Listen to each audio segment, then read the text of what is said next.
CM Shivraj ने cabinet बैठक में लिया फैसला, प्रतीक स्वरूप मनाया जाएगा स्वतंत्रता दिवस। कोरोना को देखते हुए एहतियात बरतने के निर्देश। सीएम का मंत्रियों से 1 to 1 शुरू, मंत्रियों को विभाग समझने के लिए जुलाई तक का वक्त, अगस्त में रोड मैप मांगेंगे शिवराज सिंह चौहान। 2 लाख करोड़ रुपए के बजट के लिए अध्यादेश लेकर आएगी सरकार, 31 जुलाई से पहले राज्यपाल करेंगे अनुमोदन। 24 जुलाई शाम 6 बजे मुख्यमंत्री संवाद करेंगे सीएम, कोविड-19 के संबंध में विभिन्न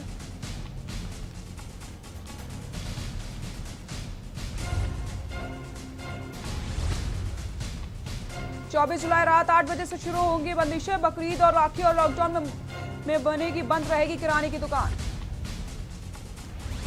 प्रदेश में कोरोना के मामले तेजी से बढ़े, 196 नए मरीज मिलने से मचा हड़कंप, संक्रमितों की संख्या पहुंची 24,842। आप देख रहे हैं की न्यूज, खबरों का सारथी। कांग्रेस विधायक आरिफ मसूद के भोपाल में 24 जुलाई से 3 अगस्त तक लॉकडाउन लागू करने का विरोध करने पर मध्य प्रदेश के गृह मंत्री नरोत्तम मिश्रा ने प्रतिक्रिया दी है। नरोत्तम मिश्रा ने कहा है कि हर विषय पर राजनीति ठीक नहीं है, लोगों की जान की सुरक्षा पहली प्राथमिकता है। गृह मंत्री नरोत्तम मिश्रा ने कहा है कि सरकार जो भी कर रही है जनता के लिए कर रही है। सरकार निर्णय त्योहार और धर्म के आधार पर नहीं लेती, सभी अपने घरों में रहकर ही त्योहार मनाएंगे। नरोत्तम मिश्रा ने यह भी कहा कि लॉकडाउन के लिए मध्य प्रदेश गृह विभाग विस्तृत गाइडलाइन जारी करेगा। लोगों की जान पहली प्राथमिकता है, जान है तो जहान है। आप एक सीधा सा उदाहरण इसी महीने का 2 है, एक मुरैना एक ग्वालियर। जब कोरोना की चेन तोड़ी तो ग्वालियर भी सुधरा, मुरैना भी सुधरा, नसरुल्लागंज भी सुधरा, मतलब भोपाल संभाग की बात कर रहा हूं। तो ये जो कोरोना का चक्र है इसको तो तोड़ना ही पड़ेगा, और उसमें मैं आप सब मीडिया के बंधुओं से भी हाथ जोड़ के प्रार्थना करता हूं कि हम सबको लोगों के लिए सहयोग करने की दृष्टि से इस बात के लिए जागरूक करना चाहिए। लोग लोगों के बहकावे में न आए। त्योहारों के मद्देनजर चंदेरी थाना परिसर में बैठक आयोजित की गई। कोरोना संक्रमण के मद्देनजर थाना परिसर में सभी धर्मों के लोगों ने अपने अपने विचार रखे। बैठक में सुझाव रखा गया कि सप्ताह में 2 दिन रविवार सोमवार को चंदेरी में आवश्यक सेवा को छोड़कर संपूर्ण लॉकडाउन पर सहमति बनाई गई है। गणेश चतुर्थी, बकरा ईद, रक्षाबंधन, ताजिया आदि त्योहार सामूहिक रूप से और जुलूस के रूप में नहीं मनाए जाएंगे। 5 से ज्यादा लोग एक स्थान पर इकट्ठा नहीं होंगे। सभी त्योहार घर पर रहकर मनाए जाएंगे। बैठक में जिला स्तरीय अधिकारियों के साथ शहर के गणमान्य नागरिक और पार्टियों के प्रतिनिधि मौजूद रहे।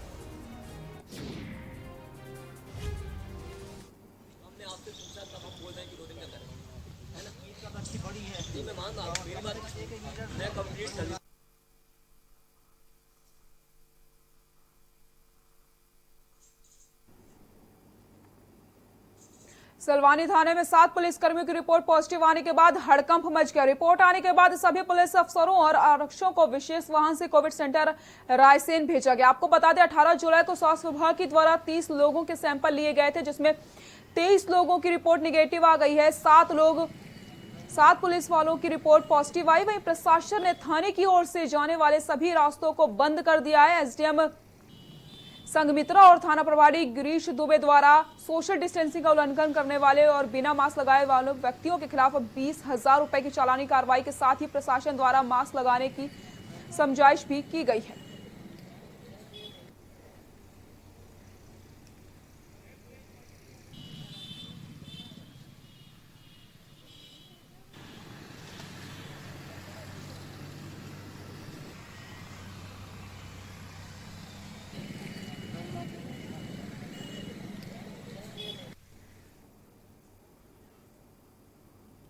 राज्यसभा में नवनिर्वाचित सांसदों ने पद एवं गोपनीयता की शपथ ली है। वैसे तो ये सामान्य प्रक्रिया है, लेकिन कांग्रेस और बीजेपी के लिए आज सब कुछ अनोखा था।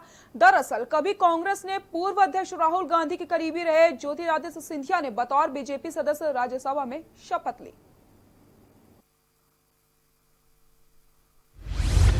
शपथ से पहले सिंधिया की तिग्गी को सलाम नमस्ते।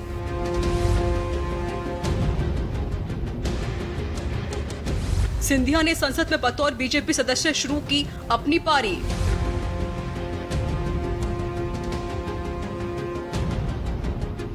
सिंधिया ने राज्यसभा में पद एवं गोपनीयता की शपथ ली। शपथ से पहले सिंधिया ने दिग्विजय का किया अभिवादन।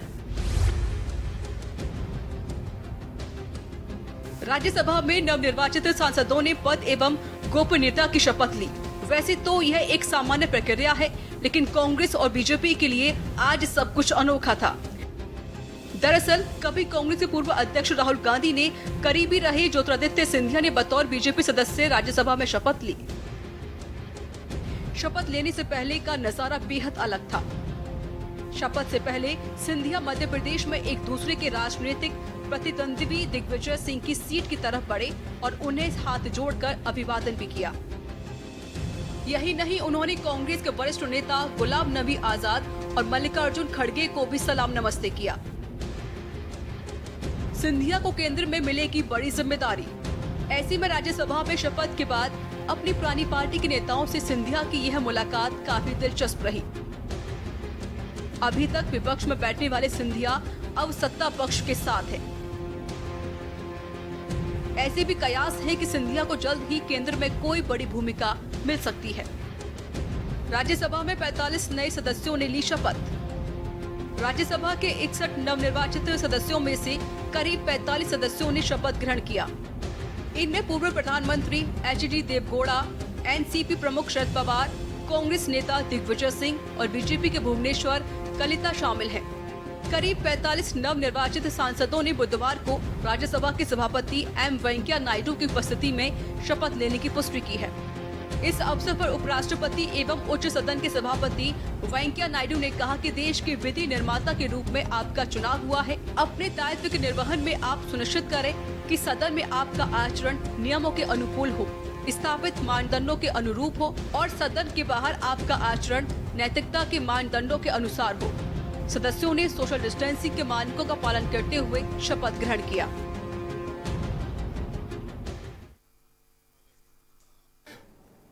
मध्य प्रदेश सरकार ने राज्य में कोरोना वायरस संक्रमण के कारण उपजे हालातों को देखते हुए विद्यार्थियों और शिक्षकों के हित में बड़ा फैसला लिया। सरकार ने निर्णय लिया है कि इस बार 15 अगस्त यानी स्वतंत्रता दिवस अवसर पर परेड या सांस्कृतिक कार्यक्रम आयोजित नहीं किए जाएंगे। मुख्यमंत्री शिवराज सिंह चौहान की अध्यक्षता में बुधवार को मंत्रालय में हुई कैबिनेट की बैठक में यह तय किया गया कि स्कूल के बच्चे के माध्यम से होने वाले सांस्कृतिक कार्यक्रम भी इस बार नहीं किए जाएंगे। कोई सार्वजनिक उत्सव फंक्शन जैसे कि होते थे बच्चों के स्कूल से आने के, शिक्षकों के, अथवा प्रशासनिक गतिविधियां भी वहां परेड वगैरह जो होती थी, वो इस साल कोई भी संपादित नहीं होगी। माननीय मुख्यमंत्री जी का भाषण लाइव रहेगा। जो स्क्रीन रहती है उसके माध्यम से भी और आप सब मीडिया कर्मियों के माध्यम से भी वो दूर चैनलों पर प्रसारित होगा। जैसा कि आप सबको मालूम है कि असामाजिक तत्वों के खिलाफ अभियान चलाया जा रहा है और जैसा उज्जैन के आबकारी अधिकारी का सब इंस्पेक्टर का बच्ची से दुष्कृत्य सामने आया है, आज मुख्यमंत्री जी ने उसे तत्काल सेवा से बर्खास्त करने का निर्णय किया है कि इस तरह के कोई भी कृत्य बर्दाश्त नहीं किए जाएंगे। अभी तक हम ग्रामीण अंचल में देखते थे कि गांव के अंदर जो मकान बने हुए हैं ग्रामीणों के, सदियों से रह रहे हैं, पीढ़ियों से रह रहे हैं, लेकिन उनके पास न तो रजिस्ट्री है न लेखा जोखा है। आज कैबिनेट की बैठक ने तय किया है कि गांव के मकान का स्वामी अब गांव का ही किसान जहां वो रहता है उसे स्वामी बना दिया जाएगा। वो लोन नहीं ले सकता था, वो बैंक में नहीं रख सकता था, ऐसी तमाम छोटी छोटी दिक्कतें थी। सर्वे प्रारंभ हो गया है, ड्रोन से सर्वे भी प्रारंभ कर रहे हैं और इस तरह से अब गांव का हर किसान वो अपने घर का मालिक स्वयं बन सकेगा। मध्य प्रदेश के राज्यपाल लालजी टंडन का निधन हो गया है। टंडन को 11 जून को सांस लेने में तकलीफ हुई थी और बुखार के चलते लखनऊ के मेदांता अस्पताल में भर्ती करवाया गया था। उत्तर प्रदेश सरकार ने 3 दिन के राजकीय शोक की घोषणा करी। इस दौरान सभी बड़े नेताओं ने लालजी टंडन को श्रद्धांजलि अर्पित की और उनको नमन किया। मध्य प्रदेश की जनता का दिल जीत लिया था, कार्यकर्ताओं के हृदय में बस गए थे। वो ऐसा लगता ही नहीं था कि वो गवर्नर हैं। प्रदेश को ये लगता था कि वो हमारे परिवार के मुखिया हैं। और जब भी जब मुख्यमंत्री नहीं था तब भी और मुख्यमंत्री बनने के बाद भी जब भी कोई समस्या आती थी मैं सलाह लेने, सुझाव लेने उनके पास जाता था और वो पूरी आत्मीयता और स्नेह के साथ। छिंदवाड़ा जिले के अमरवाड़ा थाना अंतर्गत जमुनिया नेर गांव के रहने वाली 3 वर्षीय मासूम बालिका का पड़ोस के रहने वाले एक युवक ने लालच देकर अपहरण कर लिया। इस दर्दनाक घटना को लेकर एसपी विवेक अग्रवाल और एएसपी शशांक गर्ग ने स्वयं मोर्चा संभालते हुए 3 थानों के पुलिस को सख्त निर्देश देकर लगातार घटना की सर्चिंग करवाई, जिसमें 4 दिन बाद पुलिस को सफलता मिली और 2 आरोपियों को गिरफ्तार कर लिया गया। गिरफ्त में आए आरोपियों ने अपने जुर्म में बताया कि उन्होंने बालिका का अपहरण करके उसके साथ दुराचार करके उसकी हत्या करके शव को बस्ती से 5 किलोमीटर दूर डैम में फेंक दिया था।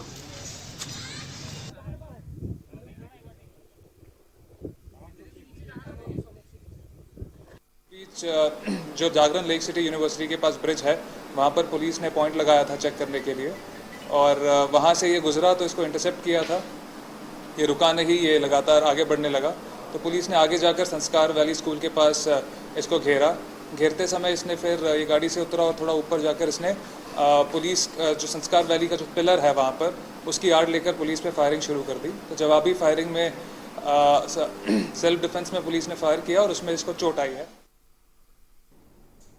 खबर भोपाल से, जहां फरार कुख्यात बदमाश शेखर लोधी की गिरफ्तारी मामले में एसपी श्रीकृष्ण ने बयान दिया है कि अलग अलग मामलों में शेखर लोधी आरोपी है। आरोपी ने 2019 में हत्या को अंजाम दिया था। साथ ही साथ बताया गया कि 8 महीने से कुख्यात बदमाश शेखर लोधी फरार चल रहा था।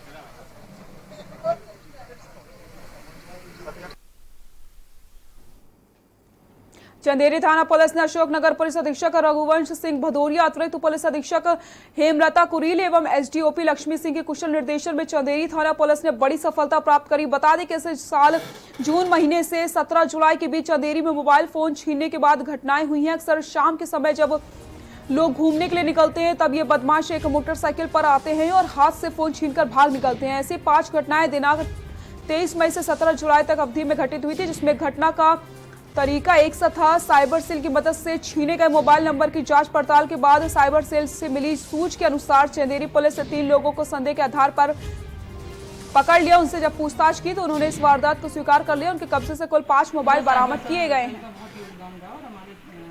ये आरोपी है, ये कहाँ के हैं?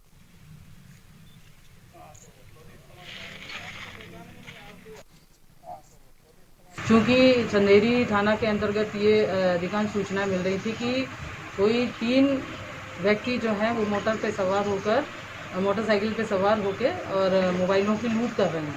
आए दिन सूचना मिलने पे हमने ये सूचना को साइबर सेल को अवगत कराया। हमारा जो अशोकनगर में साइबर सेल है और कई सूचनाएं ऐसी थी जो साइबर सेल में सीधे यहाँ के प्रार्थी लोगों ने आवेदन दिए।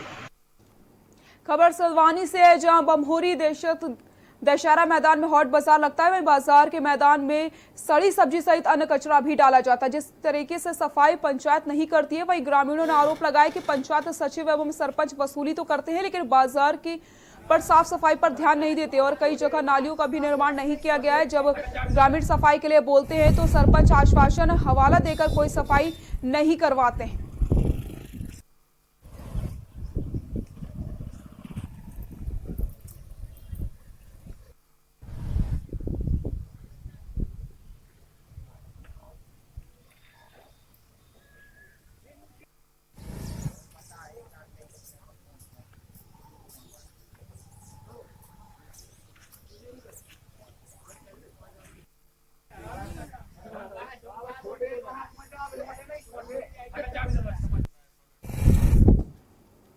देश और प्रदेश कोरोना की भयंकर महामारी से जूझ रहा है, तो वहीं मुरैना जिले में भी इससे अछूता नहीं रहा। दिन प्रतिदिन कोरोना संक्रमित बढ़ते ही जा रहे हैं। साथ ही साथ बढ़ते मरीजों को देखते हुए जिला प्रशासन ने फिर से कर्फ्यू लगाकर लॉकडाउन कर दिया है। करीब 20 दिन बीत जाने के बाद लोगों का गुस्सा जिला प्रशासन और सरकार के खिलाफ फूट पड़ा। जब लोगों को पीड़ा बाहर आने लगी तो कुछ राजनीतिक दलों के नेता भी उपचुनाव को देखते हुए गरीब मजदूरों की पीड़ा पर मरहम लगाने के साथ ही जिला प्रशासन राज्य सरकार को कोसने लग गए।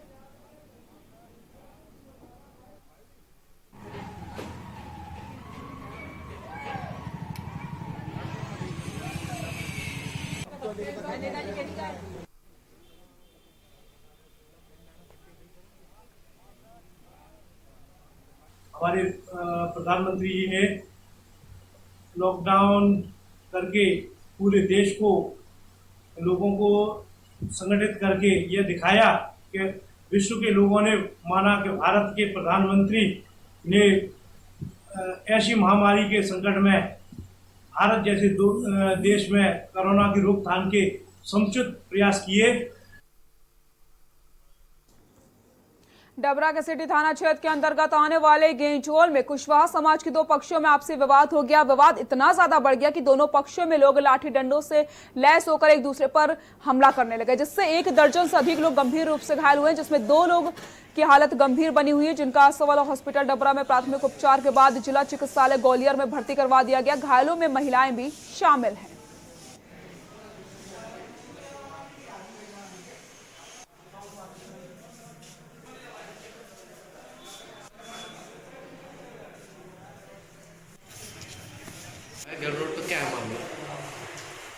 आपसी विवाद के चलते 2 पक्षों में झगड़ा हुआ, जिनमें करीब 1 दर्जन लोग घायल हैं, जिनमें दो लोगों को रेफर कर दिया गया। इलाज के दौरान ग्वालियर रेफर किया गया।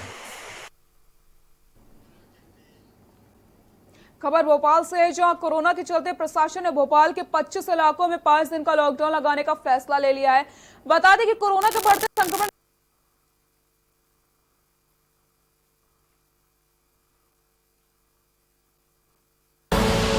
आप देख रहे हैं के न्यूज, खबरों का सारथी। Mount Litra Z School, Unnao, #1 in academics, #1 in sports, best teachers, best result, smart classroom, best transport facility, world class infrastructure के साथ Mount Litra Z School, Unnao। Corona संकट काल में के न्यूज इंडिया की देशवासियों से अपील है कि हम जाति धर्म को भूलकर कोरोना को हराने में एक साथ खड़े हों, जरूरतमंदों की मदद करें। कोरोना के खिलाफ जंग में हम अपना योगदान दें। हम सब मिलकर लड़ेंगे और मिलकर जीतेंगे। केबल ऑपरेटर्स जो पहुंचाते हैं आप तक हमारी हर बात, सजगता और समझदारी जिनकी है पहचान, जो है कोरोना योद्धा, जो है जिम्मेदार। चांदा मेटा बड़कुई में अवैध गतिविधियों के विरुद्ध लगातार चलाए जा रहे अभियान के चलते टीम गठित की गई, जिसके तहत निरंतर शहर में कार्रवाई की जा रही। इसी क्रम में बड़कुई पुलिस ने कार्रवाई करते हुए अवैध रूप से गांजा जब्त किया है। साथ ही साथ एनडीपीएस एक्ट के तहत कार्रवाई करी गई। गिरफ्तार आरोपी ने अन्य गांजों के अवैध कारोबार में लिप्त लोगों के विषय में भी जानकारी एकत्रित करी जा रही है, जिन पर जल्द ही विधिवत कार्रवाई की जा सकती है।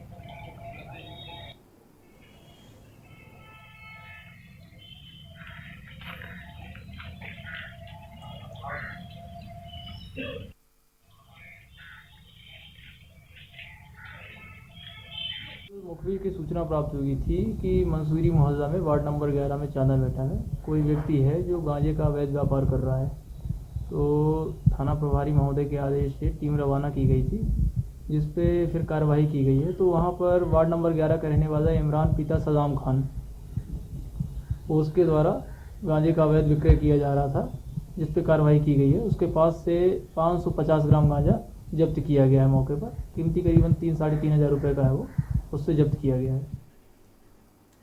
खबर भोपाल से है, जहां हत्या के आरोप में फरार चल रहा कुख्यात बदमाश शेखर लोधी और रातीबड़ पुलिस के बीच मुठभेड़ हो गई। मुठभेड़ के दौरान हत्या का आरोपी शेखर लोधी को पुलिस ने गिरफ्तार कर लिया। बता दें कि हत्या के मामले में फरार आरोपी पर 25,000 से ज्यादा के नाम घोषित था। बता दें पुलिस ने घायल आरोपी को जिला अस्पताल में भर्ती करवाया।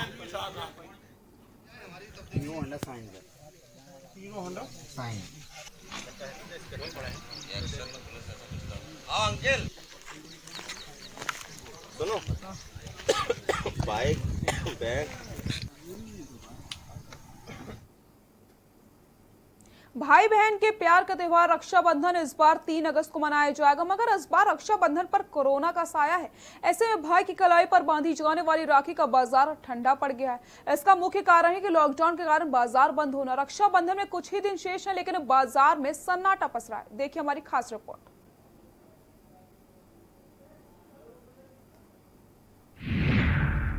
देसी राखियों से सजे गए बाजार। राखी बाजार पर कोरोना की मार।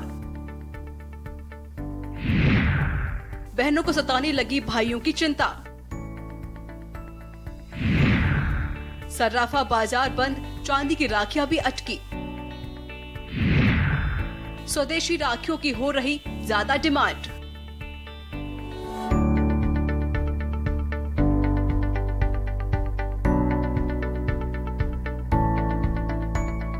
भाई बहन के प्यार का त्योहार रक्षाबंधन इस बार 3 अगस्त को मनाया जाएगा, मगर इस बार रक्षाबंधन पर कोरोना का साया है।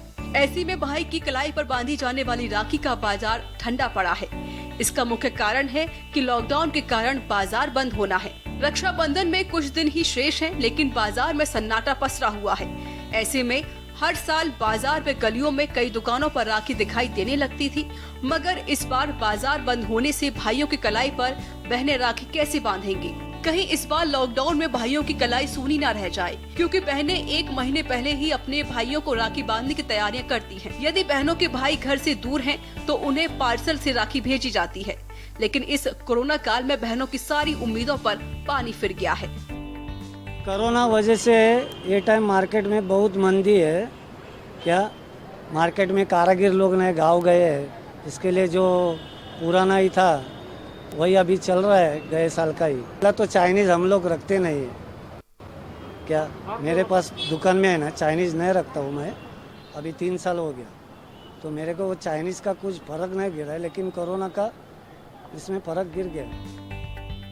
रेशम की डोरी वाली राखी का स्टॉक खत्म होने के साथ इस बार चांदी की राखी का स्टॉक भी अटक गया है। सर्राफा बाजार भी 31 जुलाई तक बंद होने के कारण व्यापारियों का माल अटक गया है।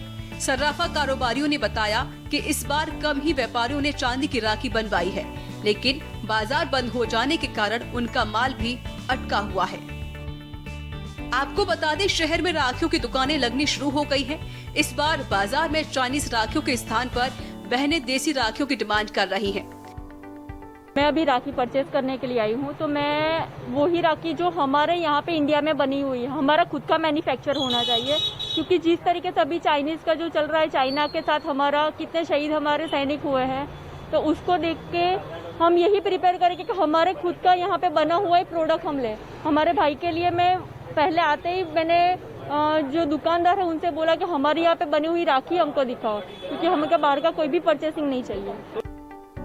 ग्राहकों की पसंद को ध्यान में रखते हुए इस बार चाइनीज राखियां मंगाने से दुकानदारों ने भी परहेज किया है, इसलिए दुकानों पर बहुत कम चाइनीज राखियां दिखाई दे रही हैं। चीन के साथ इस समय चल रहे युद्ध जैसे हालातों को देखते हुए देश की जनता में रोष है। लोग जगह जगह चीन के सामानों की गोली चला रहे हैं। इसके अलावा चीन के सामान का बहिष्कार करने की अपील भी की जा रही है। इससे लोगों में काफी जागरूकता आई है। चाइनीज़ जो भी राखी है वो मैंने टोटली मैंने यहाँ पे भी बोला है कि मुझे वैसी राखी बताओ कि जो इंडियन मैन्युफैक्चरिंग हो, और उसी हिसाब से उन्होंने मुझे सारी जो भी इंडियन राखी है वो ही मुझे बताई है, और मैंने उस हिसाब से ही यहाँ से मैंने भाई के लिए परचेज किया है। अब वह बाजारों में आकर दुकानदारों से मालूम करते हैं कि यह माल चीन का बना हुआ तो नहीं है। अगर चीन का बना हुआ होता है तो लोग उसे लेने से कतराते हैं। चीन के सामान का बहिष्कार पिछले कुछ दिनों से चल रहा है। इसका असर राखी के बाजार पर भी दिखाई देने लगा है। वैरायटीज की लालबाग मार्केट में तो मिल रही है, सब जगह मालूम नहीं, लेकिन हमारे मार्केट में तो मिल रही है। और हम लोग इधर देखते हैं कि बाबा ज़्यादा करके ये इंडियन प्रोडक्ट ही है। हमारा भारतीय लोग अगर ये प्रोडक्ट बेचेंगे तो हम लोग वो ही लेंगे ना। और हम लोग के जो है वर्कर जो भी है, मजदूर है, ये है, वो लोग बनाएंगे तो हम लोग वही परचेज करेंगे ना। अगर मार्केट में कुछ जो भी आता है तो हम लोग भी चूज़ करते हैं कि बाबा ये प्रोडक्ट अच्छा है, तो दूसरे जगह से आया हुआ हम लोग क्यों लेंगे ना, हमारे इधर बना हुआ ही लेंगे। ज्वाला नगर में राखी की दुकान लगाने वाले अमित ने बताया कि शहर के लोगों में चीन के प्रति काफी नाराजगी है। लोग चीन का सामान खरीदने से कतरा रहे हैं। इसी बात को ध्यान में रखकर उसने इस बार चीन की बनी राखी अपनी दुकान में नहीं रखी है। दुकान पर आने वाले ग्राहक आकर पूछ रहे हैं कि यह स्वदेशी है या फिर चीन की बनी हुई है। जब हम उन्हें बताते हैं कि यह स्वदेशी बनी हुई है तो लोग आसानी से खरीद भी रहे हैं। ऐसा माहौल है कि लोग चाइनीज प्रिफर नहीं कर रहे हैं, और हम भी नहीं कर रहे, क्योंकि करना भी नहीं चाहिए, क्योंकि अपना त्यौहार है, हम लोगों को खुद मैन्युफैक्चरिंग करनी चाहिए, सब अपना आत्मनिर्भर होना चाहिए, यही सब सही है। क्योंकि वो लोगों का माल लेना अभी पब्लिक को ऐसा है, जितना सब प्रॉब्लम चल रहा है, बॉर्डर पे प्रॉब्लम चल रहा है, वायरस का प्रॉब्लम है, तो लोग मना ही करते हैं और हम भी मंगाते नहीं हैं, जितना हो सके उतना नहीं मंगाने की कोशिश करते हैं। उनको चाइनीज़ राखी नहीं चाहिए, हम लोगों को आप चाइनीज़ राखी मत बताना, लोकल मेड है, जो भी है अच्छा है, हमको चलेगा, पर चाइनीज़ आइटम नहीं चाहिए। अभी वे लोग ही राखियां खरीद रहे हैं जिन बहनों के भाई काफी दूर रहते हैं और वह रक्षाबंधन पर उनके घर नहीं जा पाती। वह रक्षाबंधन से पहले ही अपनी राखियों को कोरियर आदि के द्वारा अपने भाई तक पहुंचा देती है और रक्षाबंधन के दिन भाई इन राखियों को अपनी कलाई पर बंधवा लेते हैं। इसके अलावा सरहद पर तैनात फौजियों को भी राखी पहले से ही भेजी जाती है। डेस्क रिपोर्ट, के न्यूज इंडिया।